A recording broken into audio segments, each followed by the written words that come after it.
Shalom saudara-saudara, selamat berjumpa kembali di dalam kasih Tuhan. Marilah kita berdoa untuk mendengarkan firman-Nya. Ya Tuhan, firman-Mu adalah harta yang tak ternilai dalam hidup kami. Ya Roh Kudus, tolonglah kami, agar kami selalu punya kerinduan yang mendalam untuk selalu mau belajar dan diarahkan oleh firman-Mu. Agar hidup kami semakin lama semakin takluk di bawah kuasa firman. Agar kami sungguh-sungguh hadir sebagai murid-Mu. Tolong kami ya Roh Kudus, bisa memahami firman-Mu dengan baik, dan kami dikuatkan melakukannya dalam semua aspek kehidupan kami. Di dalam nama Tuhan Yesus kami berdoa. Amin. Lukas pasal 8 ayat 11-15 firman Tuhan kepada kita.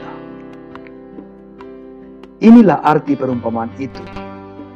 Benih itu ialah firman Allah. Yang jatuh di pinggir jalan itu ialah orang yang telah mendengarnya. Kemudian datanglah iblis lalu mengambil firman itu dari dalam hati mereka, supaya mereka jangan percaya dan diselamatkan. Yang jatuh di tanah yang berbatu-batu, itu ialah orang yang setelah mendengar firman itu, menerimanya dengan gembira. Tetapi mereka itu tidak berakar. Mereka percaya sebentar saja, dan dalam masa pencobaan mereka murtad. Yang jatuh dalam semak duri ialah orang yang telah mendengar firman itu, dan dalam pertumbuhan selanjutnya mereka terhimpit oleh kekhawatiran dan kekayaan dan kenikmatan hidup, sehingga mereka tidak menghasilkan buah yang matang. Yang jatuh di tanah yang baik itu ialah orang yang setelah mendengar firman itu, menyimpannya dalam hati yang baik dan mengeluarkan buah dalam ketekunan. Demikian firman-Nya. Saudara-saudara, renungan pagi 20 Juni 2020. Berbuah dalam ketekunan.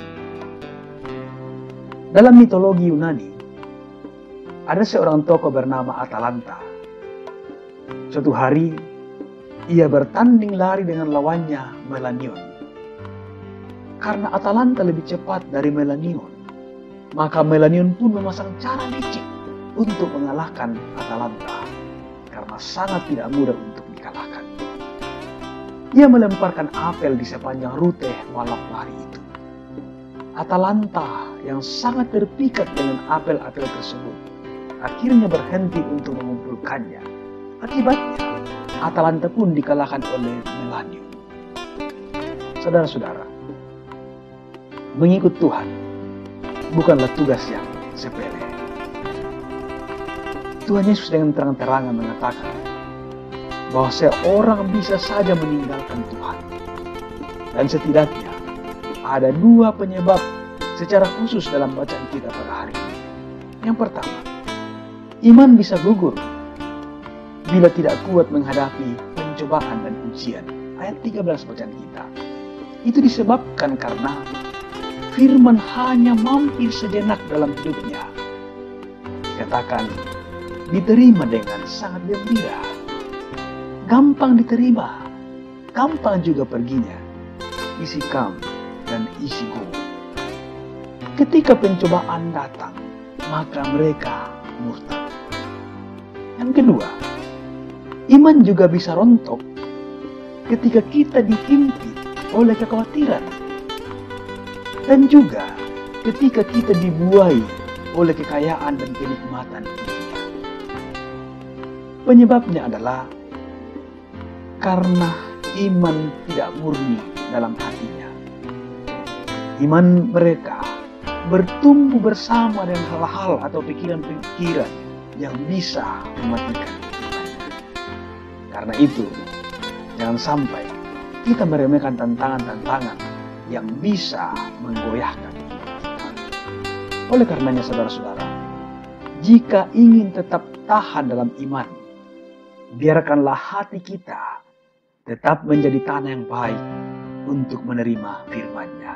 Ayat 15. Maksud dari hati yang baik adalah hati yang tidak lagi mendua hati, yang tidak lagi dicampuri oleh semak duri.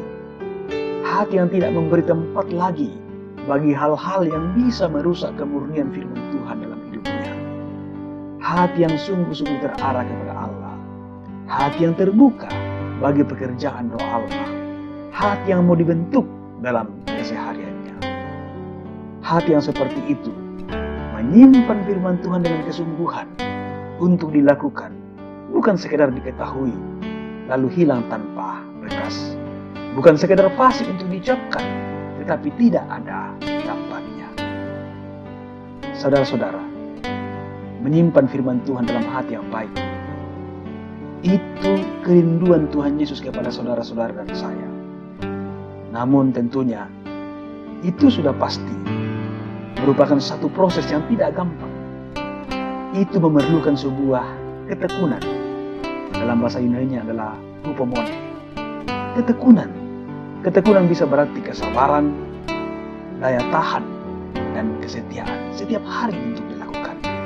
Jadi, jika hupomone itu ada dalam hidup keimanan kita, maka dalam tuntunan Roh Kudus, iman kita bisa bertumbuh subur dan bisa menghasilkan buah yang baik. Di Ibrani 10 ayat 36 dikatakan seperti ini. Sebab kamu memerlukan ketekunan, supaya sesudah kamu melakukan kehendak Allah, kamu memperoleh apa yang dijanjikan itu.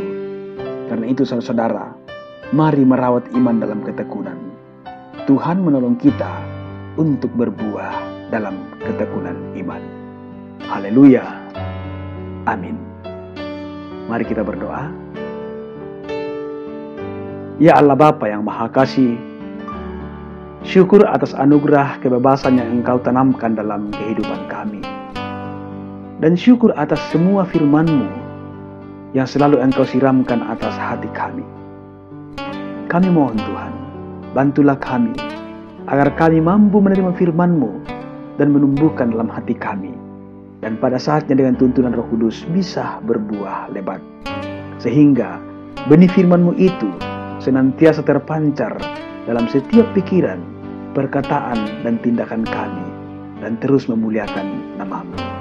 Dan buah hidup kami semakin juga bisa mengubah orang lain untuk semakin banyak orang datang kepada Tuhan. Ya Tuhan, pimpinlah kami dalam perjuangan iman kami selanjutnya. Di dalam nama Tuhan Yesus, kami datang berdoa kepada Bapa di sorga. Amin.